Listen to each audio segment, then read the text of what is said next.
Are none of the games no? Some of them are Some of them are televised. televised, but it's just like It's like most of them. How do you have a Sunday afternoon game not televised? Like that's the one time everyone's home, and that's I just feel like you don't televise it. I just feel like as little as people have watched spring training, regardless, like it's still COVID. Like people are still waiting to go back into the stadiums. Like show this on TV. This is important. YouTube TV, like we gotta fight. We gotta fight for channels, bro. Yeah, bro. So stupid. Oh, everything should be televised in 2021, bro. So disrespectful, bro. So disrespectful. But we're live, man. We're live. Episode, yes, what is it? Sir. This is episode 9. How do I can't make a 9. Yeah, that's why I didn't do it. I was in my head, I'm like, we had 6. We had 7. I know. Oh, see, you got it. Well, it is the D-Rod and Shaniac podcast, sports podcast, episode 9. We are coming to you live tonight, this March 15th? 14th? You know what, Shane? Days I lost an hour. I lost a day. I lost the whole day. I lost a week, a month. I've lost a year, Shane. 1 year ago today. I think it's been like almost exactly a year ago. Like we were still outside. Yeah. It was this time last year. I'm minding my business. It's like this time Sunday, second Sunday of March 2020. I was out of town getting text messages from people talking about, bro, it's overrun by zombies. Like we're going down, bro. Got shut down. Like they're not gonna let you back in. They got guards guarding Route 4. Like you're stuck. I'm like, what are you guys talking about? I checked the news. They're like, has like a COVID wing that's like past capacity. Like got locked down. I'm like, what is going on? Oh man, I'm like, yo, I'm done. I'm not gonna be alive back home. That's it. There was some crazy stuff going on last year, man. I mean, I was stuck in New York, and the only thing I heard was like, don't come back to Jersey, because it was literally like ground zero. Jersey was ground zero for COVID, and I just remember being like, oh, I gotta make a living here for. Well, they said 2 weeks in the beginning. I was like, I could probably survive 2 weeks, right? Like, just chilling here. Work was canceled. They had already told me to like clean out my desk, take all my stuff home so I could work remotely.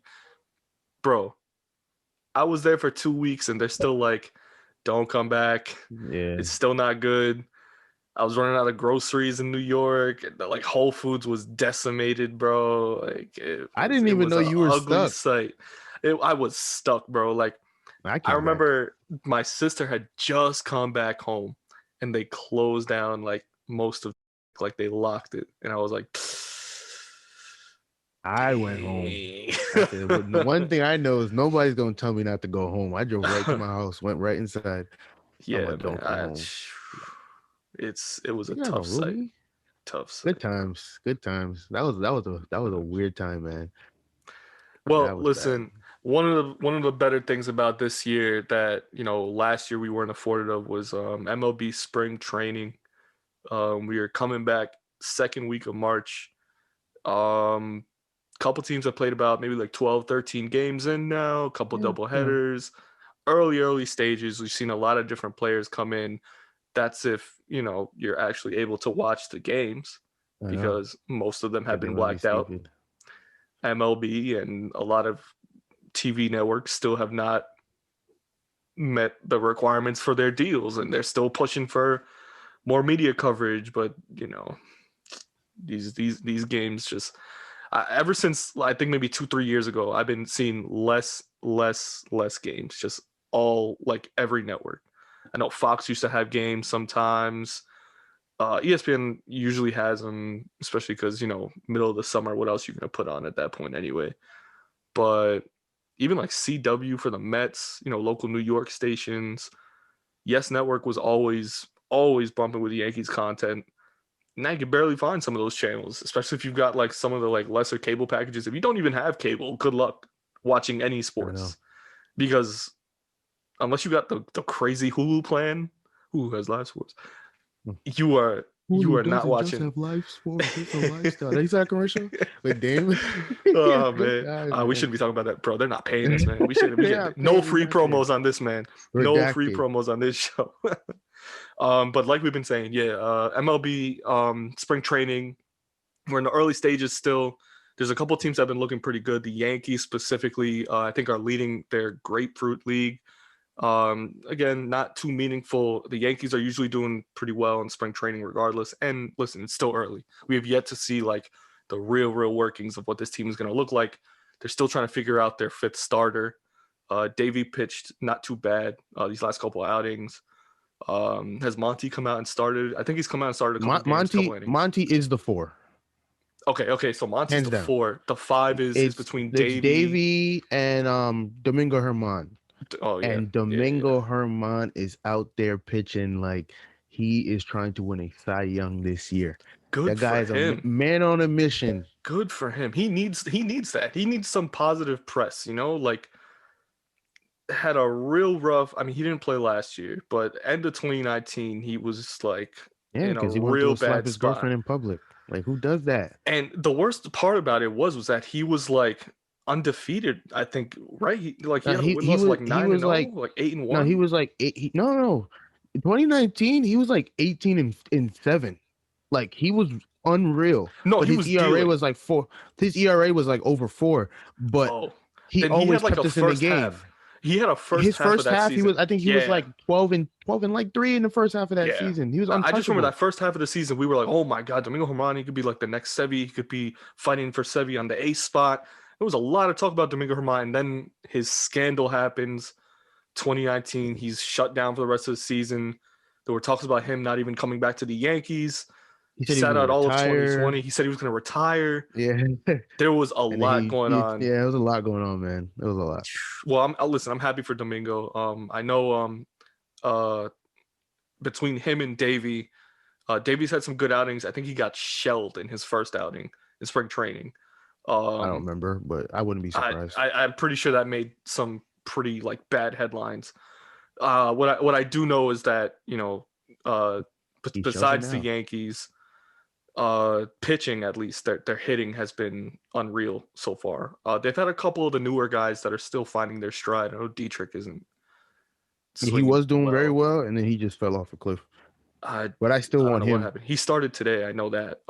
And I know Jay Bruce he's been knocking some balls. I think he hit a couple home runs the last couple games. I know he did so in the games that Stanton was hitting some shots.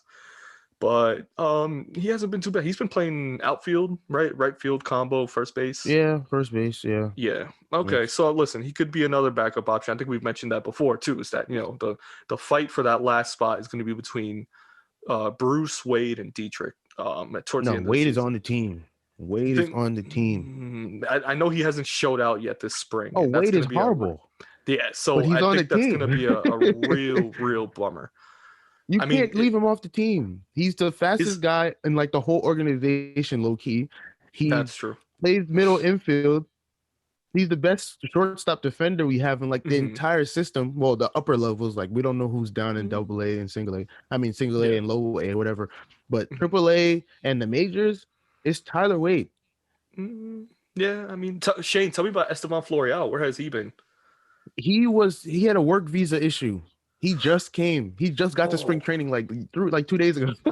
No way. See, because I saw there was a tweet about him, and he wasn't getting any noise. And he was a name that came up early last year when we had all those injuries. And he wasn't even that bad. He was hitting in like a top spot. When all those guys came back, he bumped out to the 8-9. But a guy that, I figured like maybe he'll make some noise this year. Maybe he fights for a utility spot, maybe a middle infielder spot. Who knows? That would be perfect because it would be like that guy. Even actually, no, I don't want that to happen because if we look at our team, change your pace here. Yeah, what's that? Judge isn't going anywhere. Of course not. Stanton's not going anywhere. Of course not. Clint Frazier's not going anywhere. Of course not. That's your outfield right there, pretty much. Aaron Hicks is signed for another 5 years. Yeah. So if you look at that team, who's going to be ready to play in 5 years? Dominguez, Jason Dominguez, however you say his name. He'll probably be ready in 5 years, right? So if you look, Florial, unless Florial comes and goes crazy, like 30 home runs, 100 RBIs, like I'm talking about AAA. I'm not even talking about in the majors. If he goes crazy in AAA like this year, then maybe I'll change my tune and I'll go, okay, put Florial on the big league team. Mm-hmm. My whole thing right now, leave him in AAA, let him shove, let him crush, do whatever. Either trade him or call him up because Aaron Hicks is gonna get hurt. We know. It happens every year. It has happened every year, and it's something that we'd like to see change. But he's getting older. I think he's already hit his 30 mark. His prime is. Yeah, I think he pretty just much passed him the last couple of years, I think. But there's been a couple injuries. No. He's still elite. He's still elite. To me, he's had a couple injuries in the last couple of years that have really, really affected his hitting. Not to say even he's a bad hitter. He's been a really great hitter in a lot of big situations for us. But I think his overall capability has taken a decline, especially because he always hurts his legs. He's another hamstring guy, another like lower body issue guy. And for a center fielder, you're gonna need that every single day. You got to bring it. I still feel like we're gonna get the longevity from him that we need in those 5 years of that contract, but he will play hurt throughout those 5 years. It's a given. The injuries that have made him miss significant time were all upper body injuries, which is why I said I'm fine with it. Like he's missed like a week with a hamstring strain. Take a little time, blah blah blah blah. But the major injuries, Tommy John, oblique, like he's that guy. The guy who he plays golf all the time. Then he comes in the batter's box and swings as hard as he can. But the reason why I say he's here to stay and he's elite is because he's gonna have an on-base percentage close to 400, if not over 400, if he plays a full season. He's that guy. He draws a lot of walks. He takes a lot of pitches in his at-bats. So many walks. He's a great that people don't want him batting. Hitter. People hate that he bats between 3 and 5 in our lineup. People are like, why not just bat him leadoff, put DJ behind Judge at 3? One, that's going to have DJ see a lot more. I mean, Judge see a lot more pitches. Aaron Hicks is going to walk at least once a game. Like, that's just what he does. He even said it. He's like, I'm trying to hit the ball, but I just see that it's not a strike. So why'd I swing? I'd rather walk down to first base and have Stanton or Voit hit me in. Why would I swing at that? That's fine. Continue to do that. Do that in the leadoff spot. So then you have Judge, DJ, Stanton, Voit, Glaber all going down the lineup. Somebody's going to hit you in. So I don't know. I like Aaron Hicks, but I agree with Yankees Twitter. Bat him leadoff, and they either move everybody down or put DJ third. There are some options into that. I also like the switch aspect that kind of comes in the middle of the lineup. Yep. Kind of gives the Yankees what they need in between there. Shane, another team that's been doing pretty well, also leading their Cactus League standings, is the LA Dodgers, reigning champs. Kershaw looks to be the leading pitcher right now on that team, even though Bauer's been pretty good with his one eye open thing. What is that? He hit somebody. The other day. I know. I saw that too. And he was like, he was real gassed that he was like, oh, I'm, striking guys out or grounding people out with one eye open. And then he went and hit a guy. And it's like, okay. I mean, it's spring training. Like, you can have a little fun with how you play it. But, bro, like, what is this? Like, this doesn't help you. Even still, I think between Bauer, Buehler, and Kershaw, the depth chart says Kershaw's at the 1. He's gonna opening day start for the Dodgers. Bauer's at 2, Buehler's at 3, Price 4, Urias 5. I mean it makes pretty much like normal. The top 3 are interchangeable. Yeah, I know we talked about Buehler being moved up higher, Bauer potentially being the 3. I thought Bauer could be an opening day guy, but I think between what Kershaw's been doing the last couple of years, you mentioned, he's been shoving the last 2 years, bro. He's been throwing his heart out, giving his all for, what his age and, what his experience has been. Only thing keeping him back was his injuries. He always has that lower back injury every year. But yeah, 2020, that guy who said, "This is my team again. I don't care," mm-hmm. and then went out and won a World Series. So what if he's elite Kershaw again the entire year, including the postseason? Like, come on, you can't mess with that guy. He might go out there and win the Cy Young this year. You never know. Mm-hmm. Very unlikely, but you never know. Yeah, I don't know if Cy Young's a reach, but listen, the guy always gives, especially for his ERA, and he'll get the team the wins that they need. Obviously, with the Dodgers offense behind them, he's probably looking at a really good year again. I don't have any doubt for that. And on top of that, I mean, what we've seen so far from the Dodgers between the end of last year and the start of this spring training season, their bats have been on fire. From top to bottom, I don't think anybody has missed. Even I mean, they've had a couple guys interchange in and out. They bring in Taylor a couple times, Pollock, different spots in the infield and the outfield.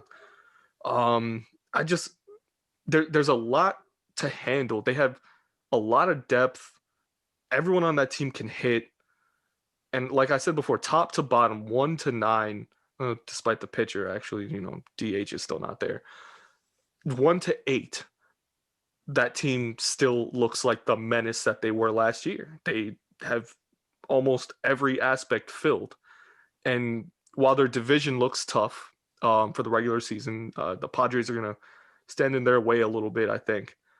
No, wait, their division's not tough. Well, I mean, the just rest one of other the team. It's just the Padres. The Diamondbacks, horrible. God, who else is not? Diamondbacks are horrible. Diamondbacks bad. Rockies Giants are horrible. bad. Rockies Giants bad. Yeah. The rest of the division is not good. What I meant is that the Padres are going to be one of their main, like, those matches. Are the two best teams in the National League. Yeah, it's a hump that they're going to have to get over. Even still, we saw the Padres struggle against a lot of the Dodgers pitching last year, especially in the playoffs. Do you think the bats turn around maybe for the Padres this year, specifically against the Dodgers? Well, I don't think they need to until playoff time. Because if you think about it, you're facing the whole league again. It's not like you're just going to face the Dodgers a ton of times. You're facing the entire league. But what about for a division standings record? You're going to have to face that team X amount of times. Yeah, but you face them 20 times, and the rest of your division is horrible. And then you're facing the rest of baseball. So it's the same thing with the Dodgers. The Dodgers have to go up against the Padres' ridiculous rotation. Yeah. So the Padres, I don't think it matters if they turn it around until playoff time. Regular season, if they struggle against the Dodgers, so be it. Everybody will. But when it comes to playoff time, make sure, 1, no one's hurt. 2, Jake Cronenworth needs to be leading off. And 3, let Tatis be Tatis. Machado's going to be there. He's always there. Tommy Pham is going to be there. He's always there. Will Myers has his ups and downs. Will Myers is still a stud. Just let him play. Yeah. Trent Grisham, still a stud. Let him play. Eric Hosmer, not a stud anymore. He's good, though. He could be. He could be. He's still good. He provides the bat that they need, middle of the order. Power lefty, essentially. And I mean, like, that lineup, like you said, it's just as hard as the Dodgers will have to face on the other end. Shane, we've made a lot of picks early on, mostly for awards. We're going to do today some 2 early picks just based on positions and their stats. So, for example, we got starting pitchers. We're going to do a top 2 for AL and NL, ERA, strikeouts, and wins. I know wins is, debatable just because of its, value towards pitchers specifically. But, like we talked about, we're going to do the Triple Crown statistics that, most teams really look at, or the MLB does. Same for closing pitchers. We'll do ERA saves. Hitters, we'll do the Triple Crown stats, batting average, home runs, RBIs. So top 2, let's say AL for ERA. Who do you think will have the best ERA in the AL? I'm gonna start with the runner-up because then you'll see why I pick the winner. The runner-up is going to be, in my opinion, Shane Bieber. Okay. he still has the most games against the AL Central. Mm-hmm. He's still gonna dominate the AL Central. Mm-hmm. And then it's weighted. It's back to the weighted schedule. So then he has a bunch of games against the Orioles as well. You know, the who else? Who else is a bad team? The Mariners. They're still trash. Yeah, Mariners. The who else has a you bad have to get through lineup? teams like Boston.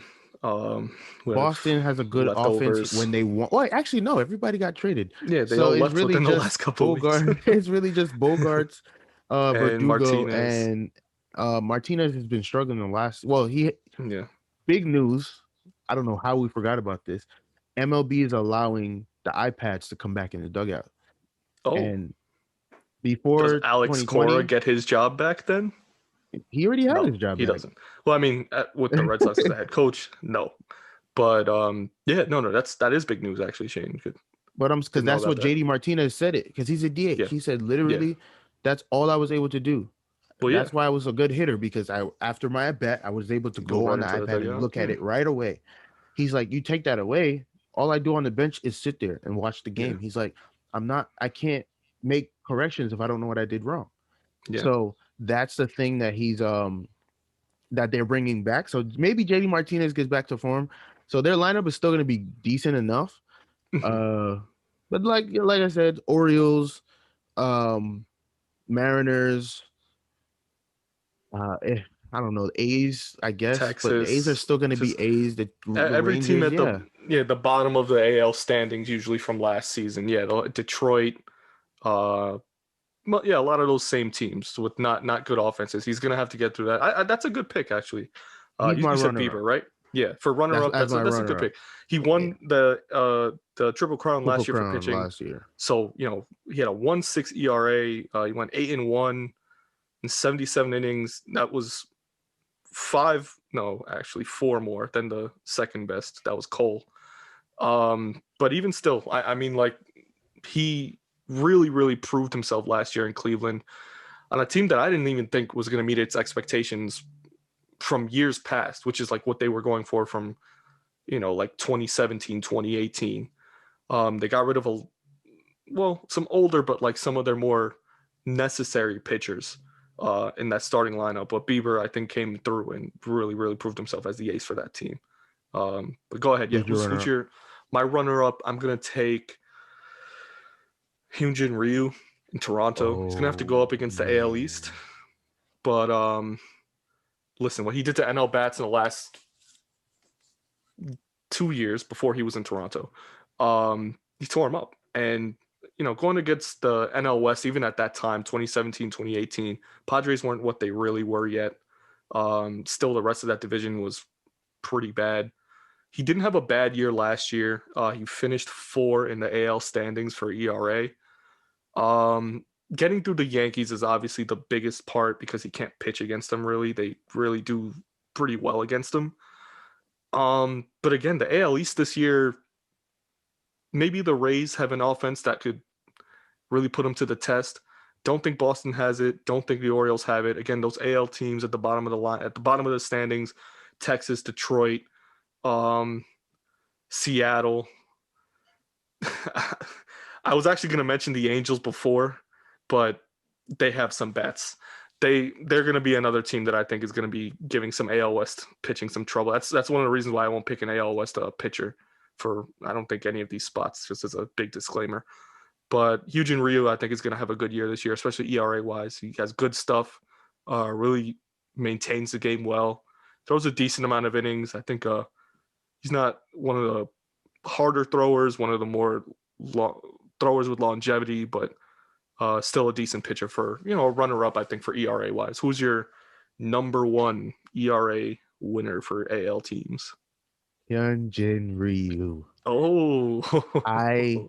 I hate the fact that I think he's going to lead the league in ERA, but if you really look at it, yeah, like you said, he was 4th last year, and the other who were the top 3 in ERA? I know one was Bieber, who was 2. Keuchel was 2 at 1.99 AL Central, and Chris Bassett was 3 from Oakland, 2.29.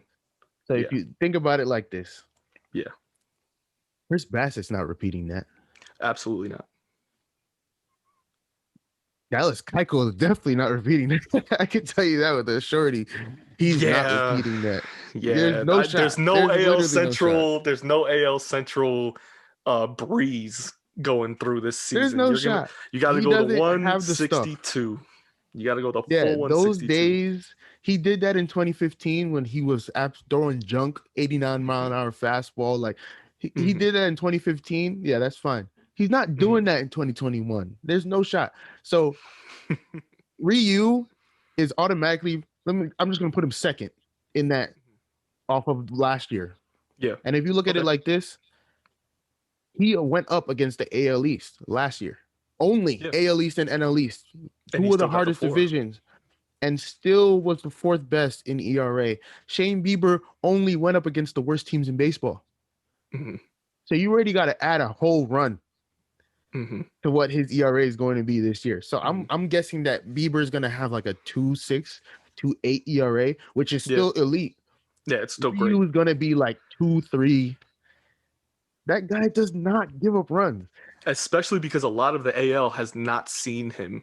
They're still have yet to see him. They're going to see his stuff coming next year, and they're going to be this year, and they're going to taken aback, bro. They're going to be in shock. Exactly. That sinker, that slider, that what else? He throws another breaking fastball that just he does everything. He throws just junk. Splitters. You're not hitting anything more than you're gonna have 5-3 fastball, and that's not gonna work. Yeah. No. Well, his fastball barely shows up. Once you're down 1 strike, 2 strikes, you're getting straight sinking pitches. You're getting everything. Shane. Oh man.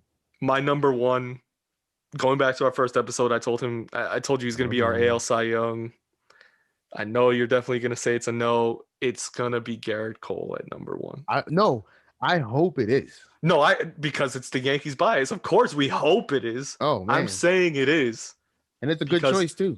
You know why, though? But last year, he still finished top 6. Okay, well, Kenta Maeda was in front of him. He's not going to repeat that this coming year in Minnesota. He could. No. Listen, the guy had a good year. He's another guy who throws junk. I know, but that was AL Central bats, and he's going to have to face the league. I think Maeda has been a good pitcher in the past, but was never an ERA like Superman when it came to. You know why? Because same thing with the Dodgers, they move him around. He would start for like a month, go to the bullpen. Oh, right. Be the closer, come back to start, and then be the like he was all over the place on the Dodgers. Right. So you never really had him pitch a whole season like recently. Okay. I think it's been like 3 years since he pitched a full season. That actually makes a lot of sense. Well, Cole pitching a 2.84 in the AL East last year, going into 6th spot in ERA, locked in at 7 wins. Dog, I think it's going up. And I know you mentioned the first point that his first month of the season is always rough because he's still shaking off cobwebs, and he never really does the full spring training, What I meant by it's going down, I mean it's gonna get lower, like 2.6. Yeah, that's why I'm like, wait, we're on the same page here. Okay. Okay. We are on the same page. All right. I see it actually going like 2 and change, like 2.25, 2.30, maybe around there. Hard. Listen, Garrett Cole's on a mission this year. I think he knows it. The Yankees know it. He's the number 1 on our roster for a reason. I just think he has all the stuff for this year. And he's going to be going up against the entire league again, a league that in Houston he obliterated the league. Now he had Justin Verlander to really back him up on the 2 spot. So, those long series. Justin Verlander won the Cy Young. Justin Verlander was the one. But like, Justin Verlander was the one, but you can't overlook Cole's work as the number 1 on Houston. If you start in May, 100% is Garrett Cole. 100% Garrett Cole's the number 1 on that team. Listen, like I said, this year he's going to have his stuff. He's going to have his stuff this year. He's going to go the full 25 starts. I don't believe that he believes is going to go straight through him. He's not going to go 25 or some ridiculous nonsense. I have no faith that Garrett Cole starts the year dominant. I have no faith. But I know you say it happens from every May year, to September, he's going to be the best pitcher in baseball. He's going to be the best pitcher in baseball from May to September. But hopefully his April is not bad enough to ruin that. Shane, we're going to see him every week, I believe. Every week we're going to see Garrett Cole come in and just make a mess of AL That's bats. fine with me. I want every part of that. I do too. And you're going to see it. That's my number one AL.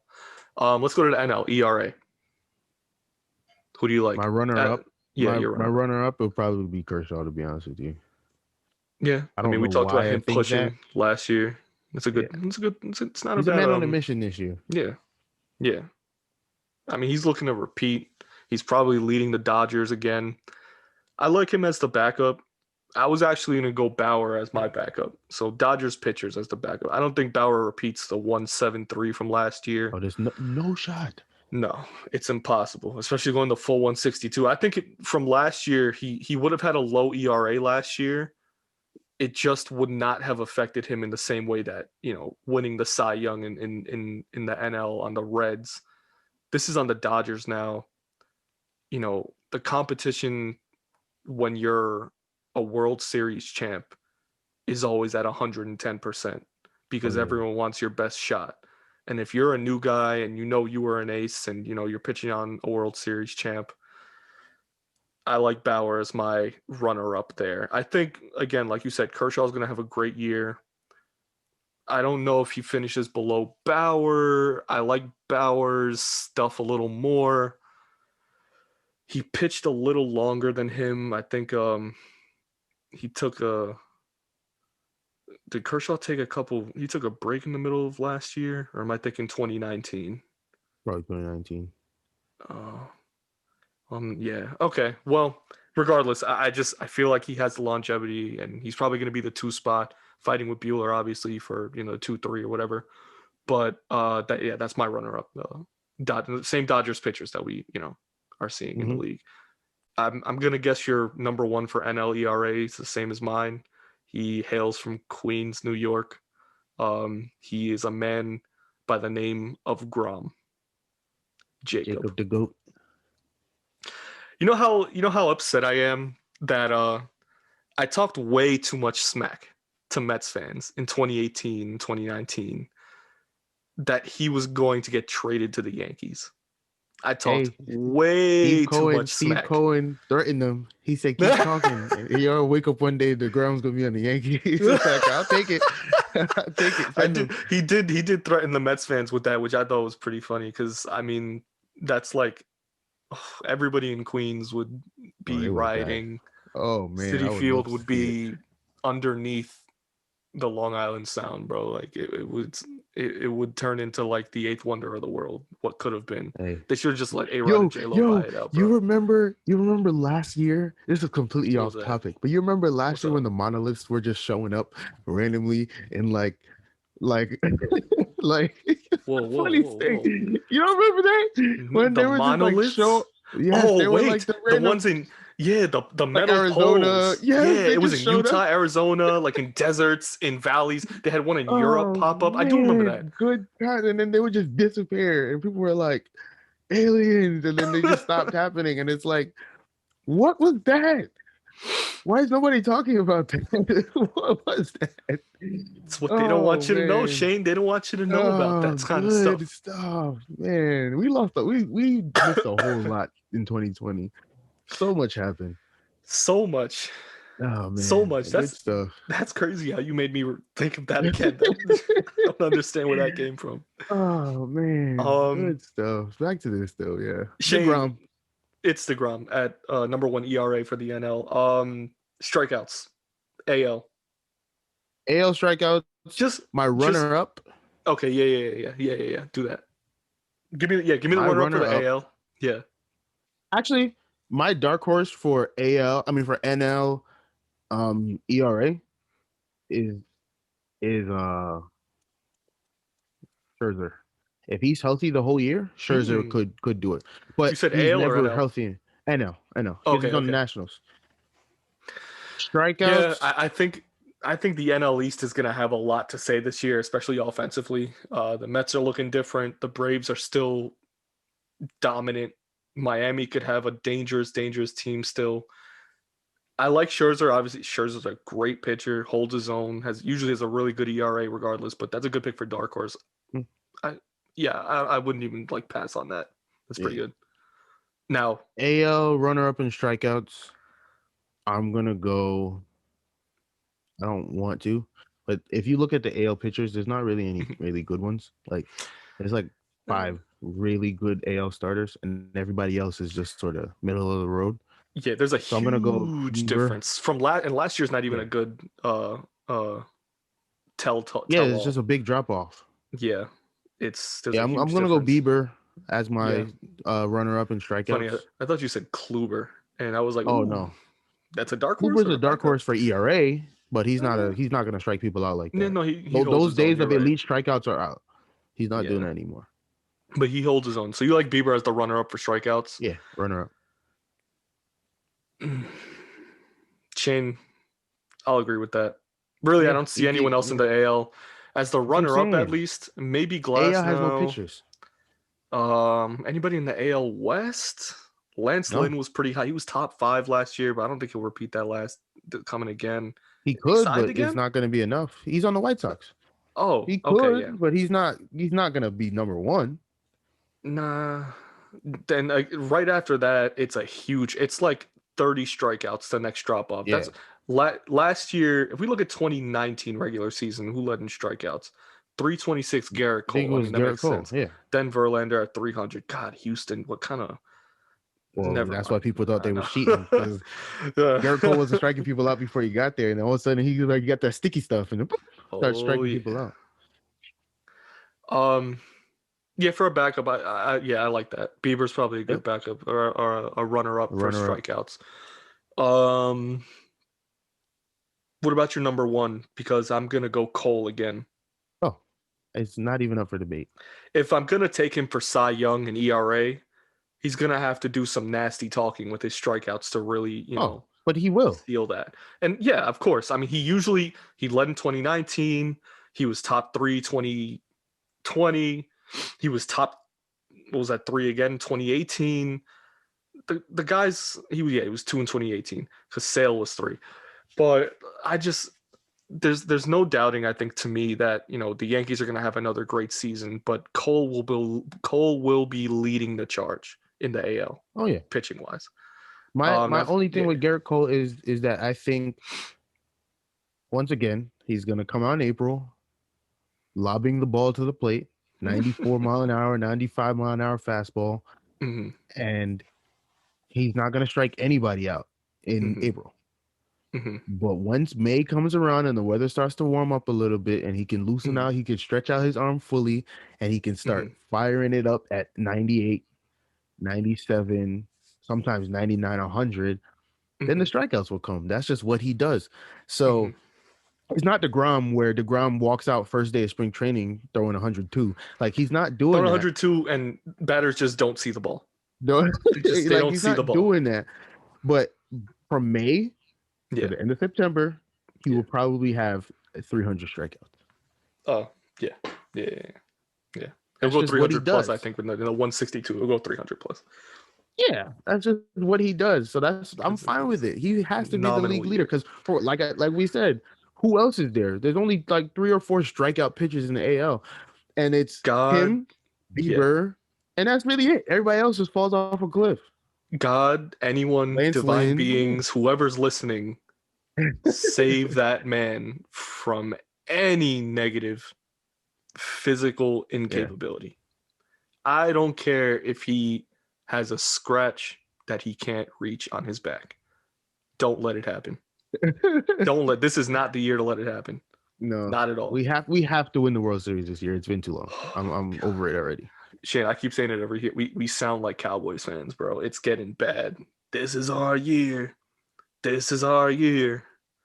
How many times can you say it? 2017 ruined us because if we never won in 2017, we wouldn't have cared. We'd have just been sitting here like, we're still rebuilding, blah, blah, blah, blah, blah. Like 2017, like we rebuilding, but we in the ALCS. How's that possible? Man. And we only lost in 6 games to a cheating team. No, we lost in 7. Was that 20? That was the year. That was the year when the home team won every game. We were up 3-2 going back into Houston. Oh yeah, after we destroyed Verlander in game 4 or game 5 or something like that. That's right. We were like, oh, we got it because they gotta come to Yankee Stadium, and then we had the 3-2, and then we lost because Gary Sanchez. Yep. But yeah, we'll move to NL strikeout standings for this coming season. Shane, I'm gonna go first with my backup. I'm gonna go Yu Darvish as my number 2, my runner-up, because I think the Dodgers have a lot of great pitching, but Yu Darvish I forgot about him. probably gonna be the number 1 in he's the ace. San Diego. I don't think Snell's gonna take it, even though he lights out in the postseason. Darvish has been an ace in Chicago, in Texas, in LA, in LA. The 1 year. Oh god, I forgot about it. I actually saw him in Citi Field 1 year, and he lit up the Mets. That was a bad year for the Mets. That was, I think, 2017 or 18. Yu Darvish finished with 93 strikeouts last year. That is a great 2.01 ERA. Shout out to Bergen County. For the Cubs, and he's been a lights out guy, I think, for a long time. He's had a couple down seasons. It was the 1 year with the Dodgers was a down season. I think this year on the Padres, new team, new Darvish, Yu Darvish probably goes 300 strikeouts as a runner up too. You messed up my whole brain just now. I forgot about Yu Darvish. I was about to be sold. I was like, it's Trevor Bauer, no questions asked. And I was like, wait, Yu Darvish. Wow. He usually finishes top 10, top 5 in the strikeout standings since 2017. So it's not a bad pick, I think, for backup. You're still going with Bauer, or no? I'm going Yu Darvish. That's a safe pick, I think. Still, Bauer, is still a safe pick because the guy's a great pitcher, he's got great stuff. Usually strikes out a lot of guys. In Cincinnati in 2020, he finished. Where was he? Oh, he finished 2. He was right behind once again. Who's the number 1 NL strikeouts? No, I'm not even talking about that. Like, who did he face? Well, again, it was the NL Central. So again, NL and AL Central. NAL Central. So he was going to have a lot of good pitching stats, like, regardless. But going off of what I was about to say before, just as our number 1, it's still the guy from Queens, the man of the land of Grom. I don't want to call it down, but whenever everyone says it's going to be somebody, it usually doesn't happen. So I just hope that it's because another person had a great year and not because he fell off, because we need DeGrom to be good. Yeah. Just to take some of the limelight off of the Yankees. Just keep that over there. Yeah. And it's good for the game when you have a lot of new guys come in and just surprise you. I like to see, like, those St. Louis guys come in every year and be like, I didn't hear about this guy before. Like, where did this guy come from? Or even guys from, like, Arizona always has one good pitcher. And it's usually a reliever, but they usually have one starter who kind of holds his own. No hope for Colorado. Sorry, I know. No one pitches in Colorado. It's Trevor Story and the pine tar bottle on the bench, and that's about it. That's all they got in Colorado. That and like 20% oxygen every day. Jacob deGrom's taking the NL number 1 spot. If you were to take a dark horse in the NL for strikeouts, would you still take Bauer? I don't think Bauer is a dark horse. He's going to be up there. He's going to be up there? Oh, yeah, because you had him as your backup. That's true. Yeah. Ooh. I would think Scherzer's like somebody like Scherzer, but he's not really a dark horse. He's usually always going to be a Cy Young contender. I would go somebody like Max Fried if he's healthy. I don't know when if he's back yet, but Max Fried, who else? He was top 20 last year, top 10, top 22 years ago, top 10 last year, and it was only. He was top 10, and he missed. I think he tore his Achilles like in September or something like that. Oh Jesus! So, that's right. He missed the postseason. Yeah. Syndergaard's usually up there, but he's got to be healthy. Tommy John. Yeah. Tommy John. He's coming back in June. He's not even coming. He will be back. And Wheeler's the other guy who's usually up there for the Mets too. Yeah. He's on Sonny Gray. Sonny Gray's up there. Oh yeah, Wheeler's on the Phillies. That was this past offseason, right? They lost him this past offseason? He pitched in 2020 for the Phillies. Jesus, wow, I forgot about that guy. Wow, yeah. All right. He was good, but he wasn't like, Yeah.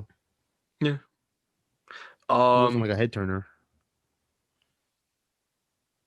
Let's do one pick for wins. Pitchers. Oh well, we were gonna do wins. We didn't even do wins yet. Just give me your top one, because it's gonna be hard to run down who's gonna get a lot of wins. It's again not really based off the pitcher themselves. It's always usually based off one, how well they can hold their own, but how well their offense is to save face for themselves. Usually pitchers that have a lot of wins are on winning teams, so you have to just take out the losing teams right now and say who you think is going to win the division, and then pick a pitcher from one of those teams. Picking up off of Max Fried, you said from last year, is he coming back to pitch this year? You said he tore his Achilles. I don't know. That's what I'm saying, but he's a stud. So if he's back,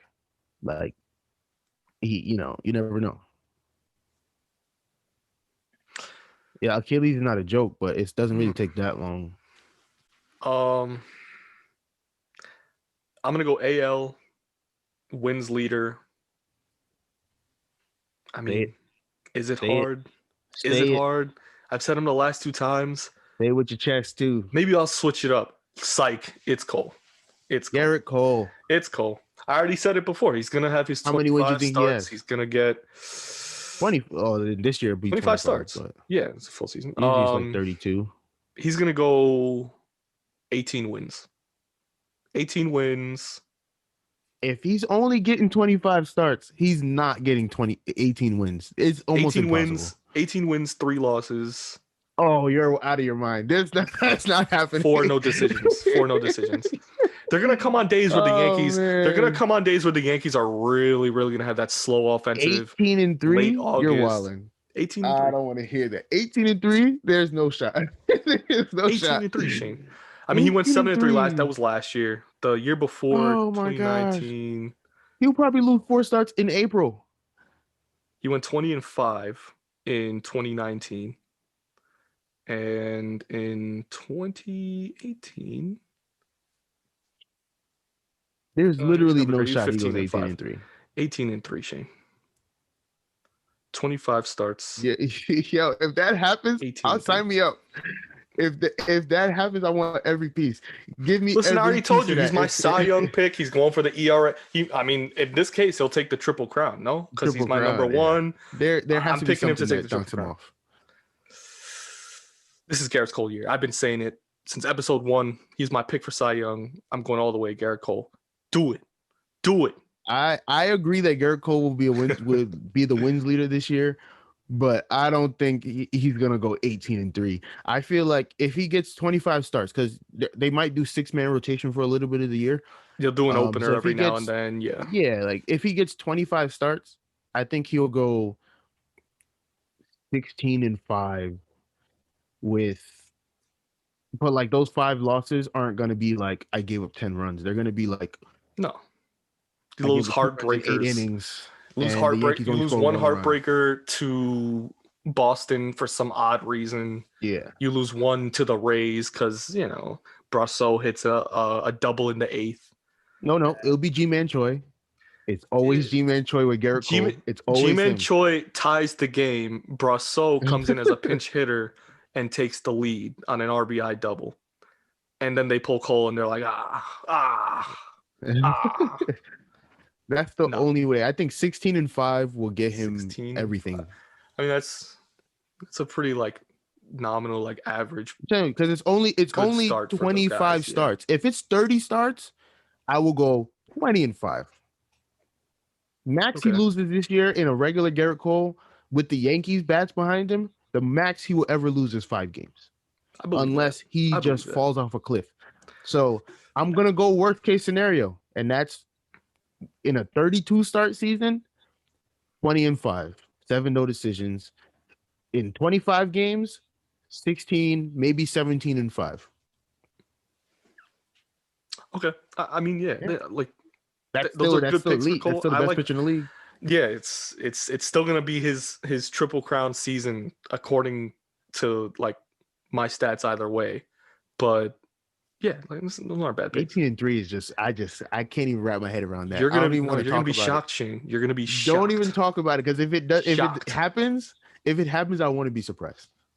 Okay, that's fine. That's fine. This is the year we want to be surprised. That's absolutely correct. We've said it long before this has occurred, before we got Cole. We got Cole last year and we were like, Yankees are going 162-0, because it's New York media anyway. But of course, you got to add some reality into that. I like my 18-3, Shane. I want to see it happen. You wanna hope for it. That's good. I want every piece of that. What's your AL pick though?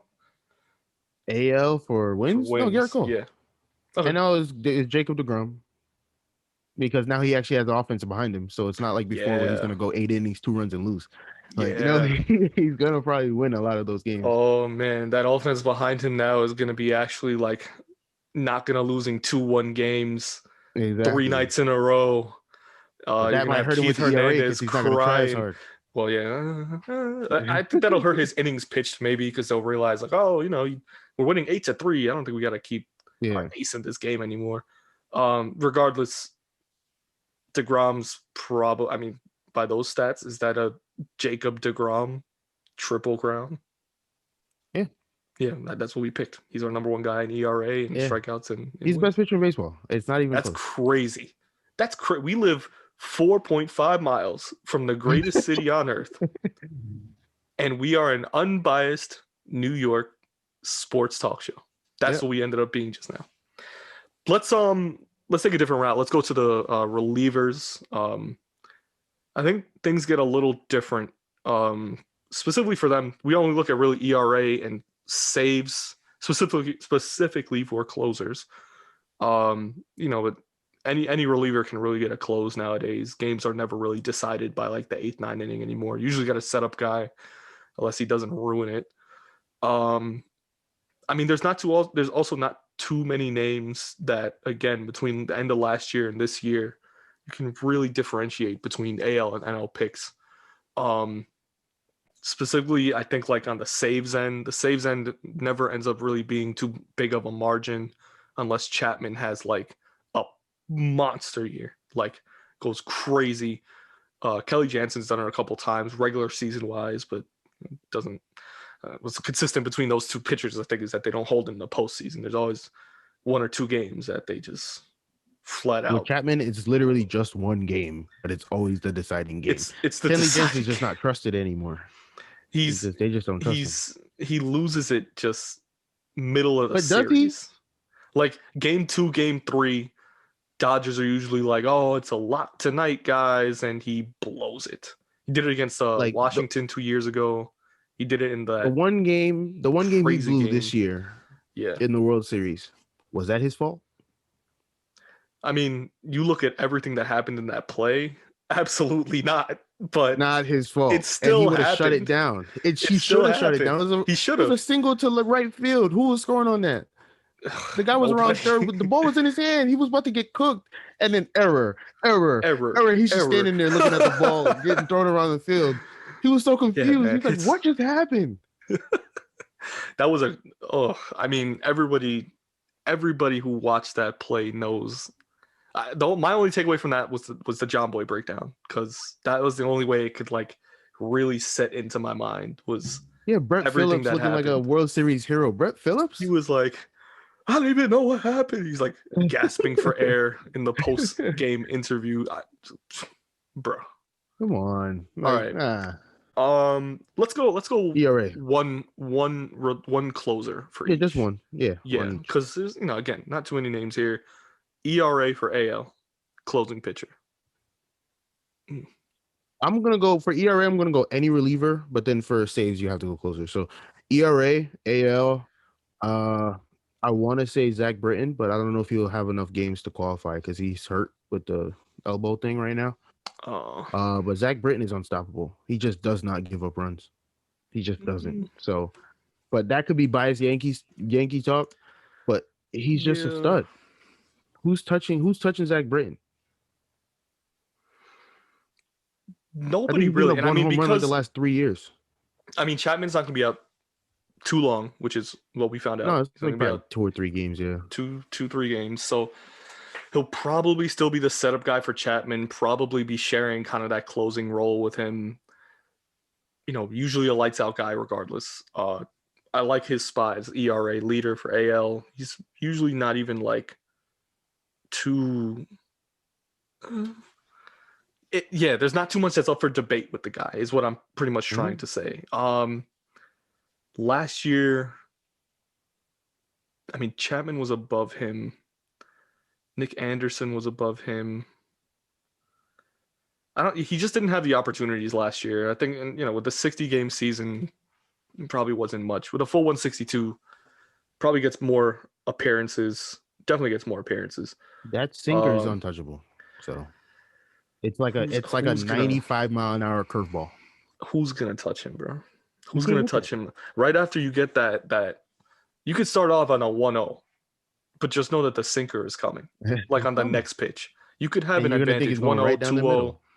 Oh, you think it's going right down the middle, and next thing you know, you're swinging at straight oxygen, bro. It's going straight through. Or if you do make contact, it's a ground ball to a dribbler Gio straight to third him, base, who's not dropping Gio. The ball. Or if it's a lefty, it's a little bouncer to Voit or LeMahieu at first. Just vacuum that up. Yep. Roberto Osuna still in Houston. Yeah. Usually finishes pretty high with ERA. I don't think Houston's gonna have the same team. I just especially without Verlander, it's gonna be a different team. Herbie Yates on the Blue Jays. Oh yeah, he came from San Diego, right? He's a man on a mission this year because everyone doubted him. He might be nice. That's true. Taylor Rogers in Minnesota last year finished high. ERA though? What was his ERA? 4.05. That's no. Okay, never mind. It's a reliever. I'm looking at the reliever rankings from. This is on Fangraphs, Rotographs. Yeah. Okay. I'm gonna go Ozuna. Usually finishes pretty well with his ERA. Last year finished at 2.08. Again, AL West. He's gonna have to face the Angels. The A's have decent bats still. I don't think Houston's gonna go too far this season. I don't like their chances. I don't like Houston like as a team regardless, but they still have a really good closer. Still probably one of the better ones in the AL. Britton's still a good pick. Chapman is still a name that needs to be up there because he's Chapman. Nobody hits his pitches. Nobody hits his pitches. That splitter now. I don't know. He's gonna be unstoppable, bro. Did they add that in the show yet? In the playoffs too. That in the show. Oh man, yeah, he needs a tertiary pitch because that slider fastball combo is not doing it. Everybody knows what's coming, and even if they don't know, they know what they have to look for. They look for a little rotation in the ball. Sit back. You don't see the ball. Wait. Catch up to it. You don't see it. Wait. You gotta wait. Give it a couple pitches. You'll see it. Man, foul it off, and then you'll end up like Brousseau did, fighting off an 8-pitch at bat, taking it to the second deck. Yeah. NL relievers. Who do you like? Devin Williams. Devin Williams is a really good pick. I like Hader. He finished number 1 last year, I think, in ERA. No. Williams finished number 1 in ERA. Yeah, because he got the he had like a 0.6. Yeah. Oh my. Sick. It's a whole 162 now, so I can't say, oh, he's gonna have a point. Like he's not doing anything. Yeah. But he throws a forkball. That's why he's unstoppable. What? Who throws a forkball? I gotta see that. Yo, I gotta pull it up on YouTube. A forkball. I haven't heard that since I was playing like MLB The Show 04 or like 05. Yeah. And I saw they were like, it's just a changeup. It's like, ain't no way that's a changeup. You see the way that ball moves? Down and in. Yeah, that ball does everything. It's like, no. Changeup's all about finger pressure. You decide where you want that changeup to go based on index or ring finger. Forkball. Good luck. Good luck. I'm telling you. It's like if a curveball and a changeup had an incestual kid. Yes. That's basically what it is. Basically what it is. I like I like Hader as the ERA leader in that one at least. He's still in Milwaukee. That's and the they're thing. They're not both gonna on the have a Brewers. great That's the crazy thing. team. Yeah, it's also. But they have the two best relievers in the National League on the same team. Trade one. That's crazy. God, trade one. Everyone keeps saying that Josh Hader is going to be a Yankee, but it's like I kind of want no parts of him because the second he comes to New York, he's going to cut his hair. What if that's his strength? What if he cuts his hair and he's average now? I want he's no like parts of him. He's like Tim Lincecum. Yeah, like he cut Ever his hair since Tim and Lincecum cut his hair, ERA. everyone's like, "Oh, who is that? What is he doing?" I want no parts. I don't. Yeah, it's gonna be one of those Super Brewers guys. It looks like it definitely is. Saves. That's the main one for relievers. I'm going Liam Hendricks. Actually, no. Oakland? I'm not gonna go Liam Hendricks because he's on the White Sox now, but like their offense is amazing. So he might not even have that many save opportunities. Like with saves, you have to go with somebody on a team that is not gonna go crazy runs wise.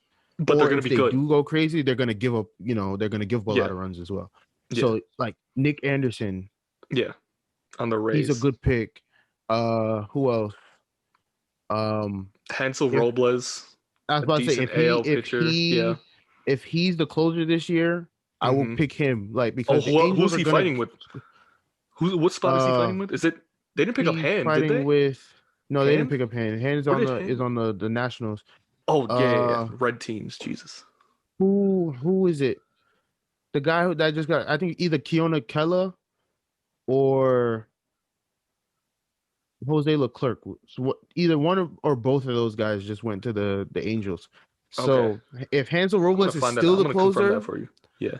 If he's still the closer, then I'm gonna pick him as one of my either one or two.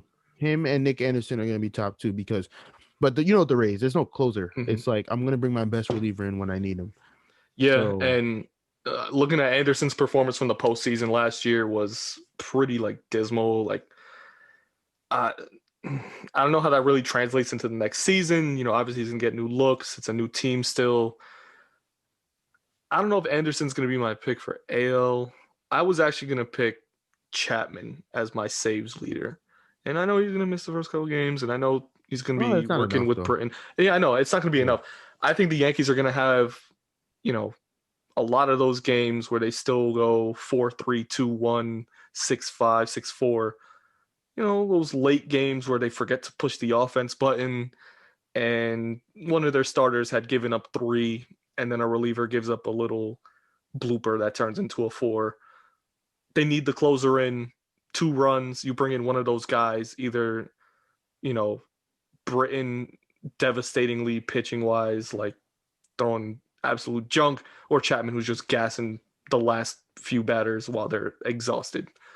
I think Chapman's going to take the saves spot for closers this year. That's a good choice. AL wise. NL wise? NL, I can't really tell because it's probably going to be Josh Hader. Yeah. But it's at the same time, it's they still got the Mets have an offense now.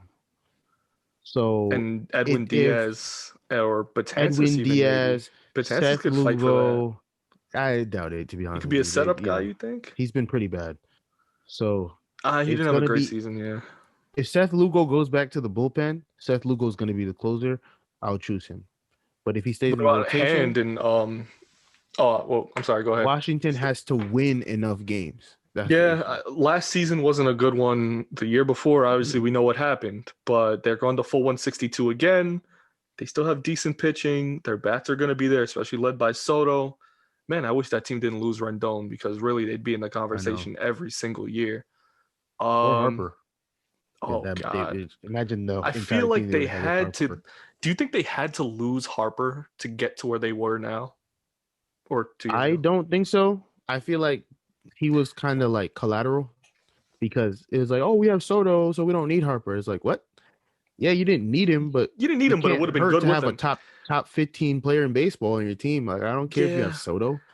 My only reasoning for that, idea that maybe the ego was kind of getting in the way of every other player there, and because they weren't winning with who we all thought was the greatest player, generational talent of the 2010s, outside of course, who we know is now Trout. But I just think maybe he was getting in the way a little bit of where they could have improved a little more. And plus, I mean, he's in left field, or was in left field.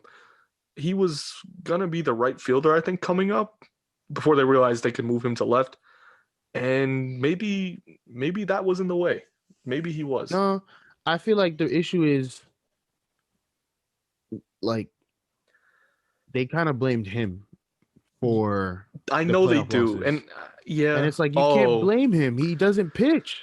Like every year, your bullpen ruins it for you. Yeah, you can't blame Harper for that. It's not him. Oh, so when that they got one year rid of against him, the Cubs, he struck out looking, and they were pissed. Oh God, all the Nationals, all the baseball analysts, reporters. How could Bryce Harper, the leader of this team? Yeah, it sucks to kind of point the finger at him. I don't know. I was gonna take Brad Hand as my saves leader in the NL. I like him only because I think the Nationals have a decent spot in the NL East. They might even get a wild card. Are they doing the expanded playoff again? I don't know. Like I hear yes, and then I hear no at the same time. Yeah, I'm gonna look that up real fast. But yeah, I like Hand regardless. Yeah, I don't think they'll make a wild card though, because you have the Mets, the Braves, and the Phillies, and the Nationals, and the Marlins. Yeah. You think that? I think they beat out the Nationals Marlins. You think the Nationals being the third best team in the division is better than the second best team in any other division? You gotta remember, the Padres or the Dodgers will get a wild card. Someone in the NL Central has to get there. And then you think the Mets, the Braves are going to be fighting it up at the top of the NL East. So one of those two teams are going to get a wild card. I'm envisioning that team, the Mets, having a Mets moment in August. Oh, don't say that. Don't say that. We cannot have that happen. I would hate to see it, obviously. I don't like doing that to Mets fans, obviously, and Mets, no. Don't be that guy. I see the Mets having a Mets moment. And I'm Nostradamus. No. I hate to do it. Don't do that to them. I feel it, Shane. No, Did you see Luis Guillorme today? 22 pitch at bat. Listen, they're not giving up this year. It's spring training, but okay, yeah. Like, they have fight. We love to see the Mets do that this year. Listen, I'm not giving the little brother syndrome. They've never had the little brother syndrome. They're just another team from New York. They're really good this year. The Nationals are a good team. That's all I'm going to leave that at. I think they have a lot of guts to fight for that wild card spot towards September. So that was AL and NL, right? We picked our closers, and let's go to the hitters. Yeah, we'll pick our top two from this round again. We'll start with batting average though, because we're going with Triple Crown stats. Yeah. So AL bat, who wins the average title? No, he's not winning. He's coming second. Okay. That's good. That's a good pick. Always ends up with a decent average. Great hitter. Great on base percentage. He's always on base regardless. Like, walks. Yeah, he doesn't. No, with him it's really just I'm gonna hit the ball. That's it. Like his on base percentage is like 370, which when you're hitting 340 is not really like amazing. It's just there. I'm looking at the wrong stats. If you hit 322 last year, he was on base 357, OPS 886. Yeah, it's all right. Yeah, you're right. 357 when you're batting 330 is not. God, no, he didn't have a lot of walks. He had 10 walks. That's what I'm saying. It's literally just I'm gonna hit the ball and I'm gonna find hit the ball. Yeah, he's running around. He had 110 total bases. Wow. Okay. Yeah. All right. So he's a hitter, usually on base, not because of walks, but just because he can hit the ball. He's hits for average. I like Tim Anderson. He's kind of a name that popped up 2 years ago for me, like way out of the blue, especially because it was on the White Sox. The Cubs had already kind of taken over Chicago since 2016. Javi Baez was like the name, the shortstop. Now there's another shortstop in Chicago. That's a good, rivalry that they got there. It would have been Tatis, but the White Sox wanted to trade Tatis for a bag of chips, basically a bag of rocks. Oh God. Sedimentary. What kind Sedimentary rocks. What kind of NBA 2K 19 like story like James is Shields. that? Like we think James Shields has something left in the tank. Like you mean the James Shields that just had like 3 straight years of a 60 RA? You want to trade for him? Okay, go for it. That's fine with me. I'll take that piece off your hands. like what? So dumb. But yeah. My runner-up for average this year, man. There's like only like 2 or 3 names you could choose from. No, there are. I really want to pick a dark horse, Shane, and I really do, but I don't think he's gonna do it. But even your dark horse is gonna be pick him. 3 names. I'm gonna pick him anyway. Rafael Devers. That's what I'm saying. Like he's a dark horse, but like, is he really? He's gonna hit. No, he's a really good hitter. Probably the best hitter on the Red Sox. Bogarts is Bogarts on paper is the best hitter on the Red Sox, but Devers I like Devers a lot better. Overall. But I just like Devers better as just overall. Who I just thought of? Who? A year with the iPads. No. JD Martinez might go back to being the top. Remember, he was a Triple Crown leader. I know. With like a month and a half left in the season in 2018. He didn't beat out Mookie, obviously, and didn't beat out Trout. Mookie won MVP. But yeah, he was Mookie still won in the MVP top in 2018, and JD Martinez was like 3rd. Yeah, he was 3 behind Trout. That's a good pick. Again, I'm not choosing him, but I'm saying that's a dark horse. Like, I'm DJ LeMahieu was winning the batting title. Okay, I don't want to hear so that was our it's number him. 1. I like your pick for Anderson because I'm thinking, man, he hit really well last year. 2019, he hit really well. 2019, but LeMahieu's there. Whenever you see Tim Anderson in the stat line, he's that dude. Who's the number 2 or who was like right next to him? It's almost like he's a stalker. He's a stalker when it comes to batting average, bro. Wait. Who else you like? The last 2 years. No. Okay. Think about somebody who the last 2 years, because of injury, hasn't been able to qualify for the batting title. Aaron Judge. No, Aaron Judge is going to hit 280, like at best. You're talking about injury. Who else? I'm talking about a Yankee who every year in August or September is leading the league in batting average, gets hurt. The last 2 years gets hurt, and then he would be leading the league if he had 30 more at bats. Blah blah blah, and then by the end of the year he doesn't qualify. You're telling me to name a Yankee when literally every starting Yankee it happens to every year that they get hurt. Every starting Yankee except for this guy and and DJ. You're gonna have to spit it out. In like the 260. Gio Urshela. Okay. The last 2 years he's batted when it came before his injury, he was like top 3 in batting average, like batting like 330. Then he gets hurt. Then he comes back and he's rusty. Okay. But before the injury, he's always been top 3, top 4 in batting average. And if he stays healthy the whole year, I wouldn't be surprised if he goes out and bats a smooth 330. Okay, he hit 314 in 2019, which was really good. Didn't play a lot. He didn't play the full season because he wasn't the starter. He got injured a couple times, and he got hurt at the end of the year. Remember, because Andujar got hurt in April, so he was a starter the whole year. Well, he just got hurt. No, because he played the full. He didn't. He played 132. Yeah. So I know he got. Duhar was the starter, and then he got hurt, and then they pulled him, and Gio came in, and he was lights out for the year. And you're right, he got hurt at the end of the season. That was 2018. Actually, it was backwards. No. That was 2018. Andujar played the whole year. 2019. Remember, 2019 he tore his labrum. 2018, Gio wasn't on the Yankees. He was in Toronto. I'm saying 2019. Yeah. Andujar tore his labrum. Yeah. So wait, he didn't play the whole year? Gio, no, it was in spring training. That was in spring training. He tore his labrum in spring training 2019. Gio started the year. Yeah. Got hurt for like 2 days. Andujar came back, was absolutely horrendous, then got hurt again and missed the entire year. Mm-hmm. That's what happened. And Gio played basically every other game. And then he like in like August, I think he was on the DL for like a week and a half, 2 weeks. Remember the whole London series? Like when he came back from there, he got hurt and he was like batting like 335. And then they were like, oh man, he's gonna win the batting title. He just has to get 30, 40 more at bats. And then he was horrible for the last 30 or 40 at bats for that season or something like that. And that's why he didn't win. That's why he dropped to 314. So I remember Gio is your dark horse for AL bats. Dark horse. I think one guy who we really cannot forget, Mike Trout.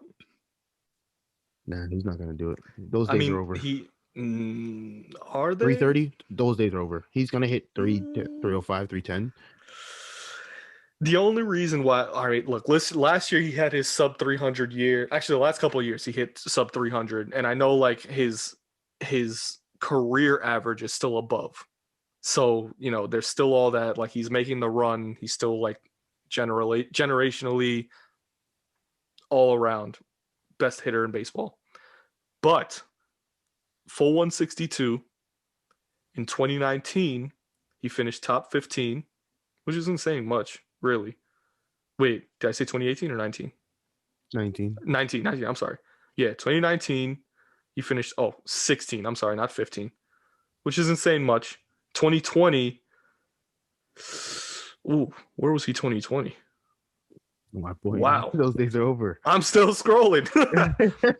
I'm still gonna go with him as because he's playing the full 162. It's Mike Trout. We can't forget about him. He's still gonna be in that running for those top spots, especially for MVP because he's the name, but because he's coming back fully this season. He's got a couple bats by him. Yeah. You know analytic. Like we talked about this earlier. Yeah. Mike Trout has one flaw in his game and one flaw only that he can correct. Last year, by the way. Yeah, go ahead. He can correct. Okay. But will he is the question. His launch angle is so high that it's not a matter of I'm going to hit the ball out anymore. It's like, am I going to hit the ball far enough to combat the launch angle? His launch angle is ridiculous. Like his home runs aren't screaming line drives. His home runs are 45-degree launch angle. He's a robot. Then I'm gonna make it barely over the wall. When he was younger, like 4 years ago, 30-degree launch angle, second deck, third deck. Like he was hitting some prodigious home runs. Now his launch angle is like 40 degrees. Like that's not sustainable because it's getting higher every year. Soon, his home runs are going to be medium depth fly balls that went 75 feet in the air. That's my issue. A lot of his home runs, like he still has the pop to get him out, but as he gets older, like what is he now? He's been in the league 10 years now. That means he's what, 31 now? 31? He is. Like eventually 29, his home runs are going to turn into 19. Eventually his home runs are going to go from home runs to wall scrapers to medium depth fly balls because it's his launch angle is going like this. Eventually, you're not going to hit a ball like this out unless you're Stanton. If you hit the ball that straight up in the air, it's not going out when you lose power. If he brings it back down to 30, 35 at most, then we talk about him being a batting average leader because a lot of his fly balls are going to go out again. Even though he's still hitting 40 home runs, it will probably go to 50 home runs, and that takes away a lot of outs. That's true. That's very true. I do have to admit, though, while that is our next topic, the home runs, I do still think he gets a lot of just pure hits. Like the guy's always on base. He steals a lot of bases, and he's getting a little slower now with that age too. He's not going to steal as many in the next, 2-3 years as we've seen. I still think pure hitter doesn't hit for the career average that he has been in the last couple of years. 2019 was, I think, the biggest takeaway. 2020 is, there's an asterisk there. 60 games, full 162 for Trout. That's where I'm going with. I do like the launch angle approach. I do like that because that says a lot, not only about his hitting, but about his power. That's going to come in on a lot of those other aspects, on those other analytics that, those build off of. Because a lot of that is built off of, your mechanics. A lot of that is built off of, not other than how often you hit and how often you get on base, but what else are you doing with those on base times, right? Eventually, the home runs go down when the launch angle goes too high. That's my only issue. And then a lot of the hits will go away too, because instead of it being like people have to run 10 miles to get the ball in the gap, it's gonna be like, oh, the ball was in the air for 30 seconds. I have time to float to it and catch it. So it's like even a lot of those gappers are gonna be caught now. So it's like he has to be careful. If he stays where he's at now, he can maintain. If he brings it down a little bit, his batting average will probably go up 20, 30 points. And his home runs will go up too. And he's back to being 2013 Mike Trout, where even though he's still undeniably the best player in baseball, it's a lot closer now than it was in 2013. Like, we knew it was him, and no one even came close. Especially that early 2010s when we thought it was Harper, it was Trout. Trout was coming in and was absolutely dominating every aspect of the league. One last point on analytics, I'm definitely going to keep you on hold you to this point, is this: his exit velocity has not changed. Yeah, it hasn't. Because his bat speed is still there. His launch angle affects it, but the ball leaving the bat does not change for Mike Trout. He hits the ball. Imagine if he brought it down the 3 same degrees. Intensity every time. That's crazy. Actually, you mentioned that because Giancarlo Stanton, if you go by that logic, is going to hit absolute bombs in the next 3 years. His launch angle is just going to go up and up, and eventually he'll hit 500-foot home runs like he was in Miami again, which in Yankee Stadium will be a sight to see. A sight. Shane, speaking of home runs, AL, NL, runner-up. Okay, my runner-up for the AL home runs. Wait, we didn't do National League batting average. Did we not? Oh, Jesus. No. National League batting average. Just name them, because we went on for AL for a minute. Oh, God, yeah, we really did. And it's really because they had better bats. Ozuna about this. as my backup. Ozuna as my backup. Ozuna's my backup. Say it. Freddie Freeman as my number one. No. I know. No. You want Soto. Soto. Who's your backup? Freddie Freeman. Runner up. Freddie Freeman, yeah. That was the 1 and 2 last year. I didn't. Yeah. The 1 and 2 last year and the 1 and 2 this year. Let me look at 2019, because I mean, regularly you do see a pretty consistent, batting average wise, you see consistent names like we mentioned in the AL before. In the NL, you had Yelich at 1, Rendon. Oh, 2019? Yeah. But it's different now. If Yelich gets back to 2018, 2019 Yelich, then he's going to be up there. Yeah. Undeniable. Yeah. I like my picks, Shane. I like my picks. I don't hate Juan Soto.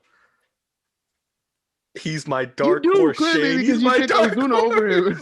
You picked Ozuna over Juan Soto. You clearly hate Juan Soto. Ozuna was a monster last year. He has to play the field this year. He has to play the field. He's not going to be able to keep that up. His bat's still there. His bat's going to be there this year. He's going to be a stud, but I feel like mostly home runs. He's not going to be able to hit 330 again. It's not happening. It was a little funny because I saw Soto was just beaming right there. The last name Soto, beaming at the 1. I like Freeman only because, and it sucks to pick 2 guys from the same team. That's going to be hard. It is going to be mad hard, but I like Atlanta's chances. Maybe there's East bias. I don't know. But that still includes Soto. I like Freeman just because I think what he proved in the last couple of years is that he's actually getting better, especially at the plate. He's all his numbers have been up in the last 3 seasons. In the last 3 seasons, his numbers have been up. Those are NL batting average. Now we can go to home runs. AL, you still want me to go first? Yeah, go ahead. Oh, baby. Because name off both, just the winner. My runner-up. Oh, AL name off both. Just the winner. Just the winners. Oh, just the winners. Oh, yeah. We're getting kind of long with this episode. That's Yeah, it's kind of.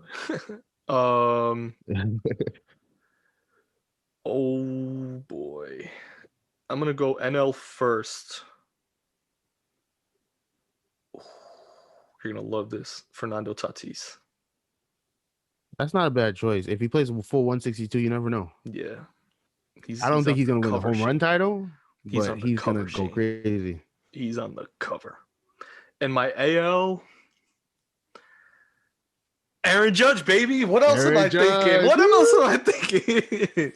He's coming back this year the same way that I feel Cole is coming back, just as a menace. He's gonna have all his stuff.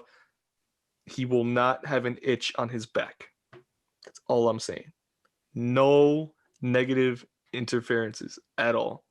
Not even an itch on his back. Healthy Aaron Judge is going to hit 50 home runs again.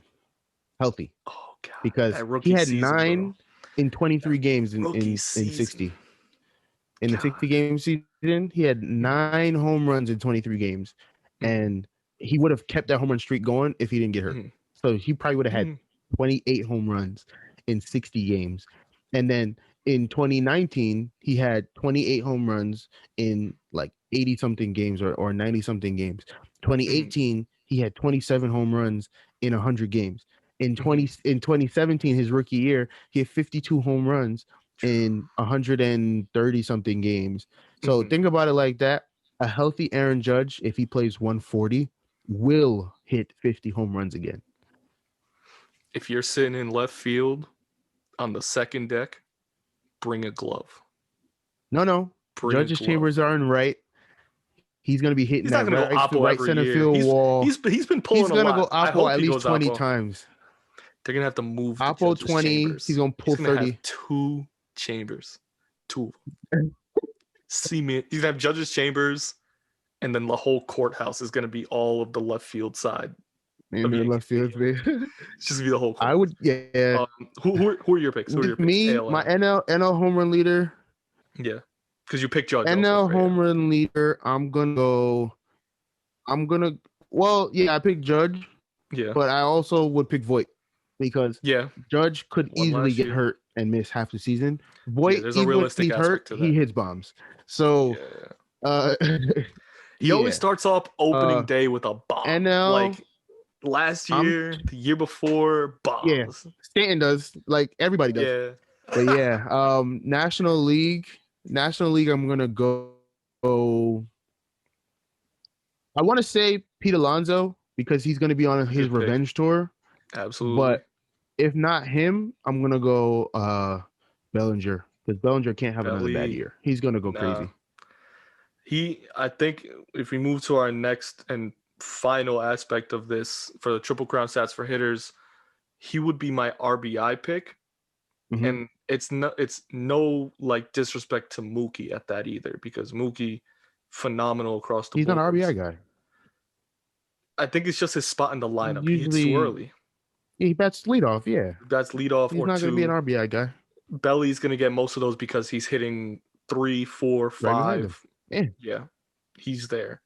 That's my NL pick for RBIs. Also, no disrespect to Freeman, who finished top 3 last year.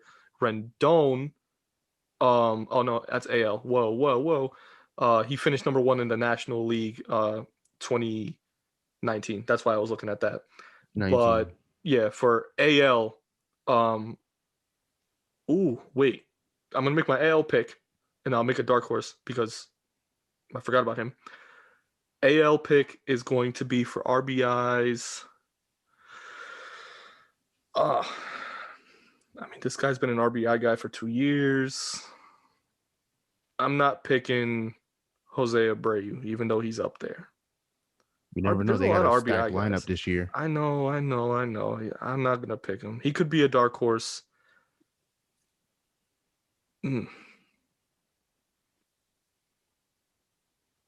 Jesus. All right, my NL dark horse is Nolan Arenado. Mm-hmm. Because I feel bad for not mentioning him. There's a little bit of that, but 2, because 1, he's going to hit cleanup in that lineup. He's going to dominate, I think, in St. Louis. Not only like as a hitter, obviously, as an overall player, but he's still like one of the best hitters. Yeah, probably in that whole division. But he's in that it's whole really division. Just him, Javi Baez, Chris Bryant is still Chris Bryant.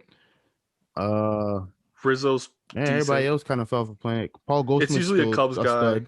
Yeah, Goldschmidt hits pretty well. Yelich, if Yelich comes back to Yelich, then sit down. Yelich is the best player in that division. If he's 2019, 2018 Yelich, he's the best player in that division. But my AL pick will be Mike Trout. My AL pick will be Mike Trout for RBI. I don't think that's a bad pick. I don't want to pick a Yankees guy because it's going to be too spread. They always spread it every year. There's not a single guy. They hit too many home runs, but also because everybody from top to bottom is getting RBIs because they all hit. And when they're on fire, when they're all hitting, every single person in that game has an RBI, almost 7 or 8 of them at least. But I like Trout. He's a safe pick, I think, mostly because there was a lot of names. I mentioned Abreu before. He's usually an RBI guy, and they have a stacked lineup, like you said. I like Trout for this year. I think this is a year where he kind of, puts his name stamped as still that number one. Shane, what are you? Yeah, for me. I'm gonna go for AL. I'm gonna do. I want to say Trout too, but at the same time, I don't. So, I'm gonna go for AL. I'm gonna go. Oh man, I really can't pull the trigger on that. That's AL's tough because there's a lot of guys that yes, they stay consistent, but this is a full one. Last year really messed up, I think, a lot of perspective on hitters. Yeah. Not as much on pitchers, but definitely on hitters because obviously how many at-bats they got. 60 games is not enough to tell really, who's a dominant guy, especially when you've been doing 162 forever, right? Who are you feeling RBI wise? NL, I'm gonna go Ozuna. Okay. Or Belly. Okay. My two that are unless they fall off a cliff, those guys are gonna be up there. Yeah. Dark horse, which shouldn't be a dark horse, but is gonna be a dark horse, is Yelich because the way he fell off a cliff last year, he hit 205. Yeah. He was horrible. That's a name you can't even forget about. But yeah. Yeah. For AL, I just feel like Stanton is on a mission this year. I don't think he will win it. I didn't want to be a Yankees guy, but he's gonna be up there. Yeah, he's gonna be up there because if he doesn't get hurt, Stanton is gonna have 110 RBIs if he doesn't get hurt.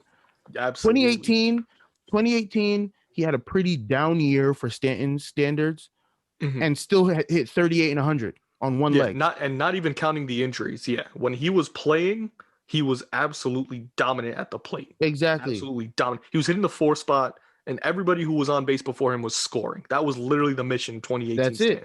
Because also he carried that team. Yeah, he carried. It was him and Andujar. That was it the entire year. Pretty much. So, and your NL was between Bellinger and Ozuna. Oh no, you picked Ozuna. Yelly was the dark horse. And Yelly was the dark horse. That's right. Yeah. Those are some good picks, Shane. Yeah, listen, the season's coming up really soon. Opening day, April 4th, 2020. Is that April 4th? My God. Is it April 4th or April 1st? Oh, it's usually April 1st. Well, they open in the first No. Yeah, it's opening day 2021. Let's get an actual date on that. Is April 1st. Yeah, okay. It's April 1st. You're right. Really looking forward to April 1st opening day. There's a lot of baseball still to be played. These were our 2 early picks for starting pitchers, closers, and hitters for this season. A lot of which we're going to see a lot of improvement from on every aspect of the game. Last season, there was definitely an asterisk on that season. Really looking forward to 2021 baseball season. Again, D-Rod and Shaniac come to you live on this Sunday, March 14th. Yeah. Bro. And obviously looking forward to the coming season. Please keep checking out our content. You guys have been really tuning in, plugging in. Amazing. Oh my God, we're getting so much good feedback from you guys, bro. It's been actually the one good thing that we've been looking at for a lot of these last 3 months. Still waiting to get vaccinated. I think that's the one thing I'm kind of still waiting on, Shane, bro. I need to hurry that up. But of course, keep following our guys, D-Rod and Shane. The funny thing is, YouTube is low-key getting the worst. YouTube is low-key getting the worst. Like, check out our videos, guys. Like, the views be low on YouTube, but like Apple Podcasts and stuff like that is actually getting to the views. So I was actually shocked. I'm thinking YouTube would have been the best. I was like, nah, people don't want to watch. People want to listen. So and then when it comes to podcasts, it's pretty much like that. I've seen those kind of stats too. Like I said, follow us on Twitter, at D-Rod and Shaniac on Twitter. That's both of us. Shane is at _Shane. Shane. I got you, bro. I memorized it this time. And I'm at DannyRod75 on Twitter. Again, follow us on Instagram, simply posted below. And keep checking out our content. Man, we're everywhere now. Apple, Spotify, Pandora, iHeart, Podbean. Keep checking out our content. Keep tuning in. We'll be back with a new episode next week. Peace. All right.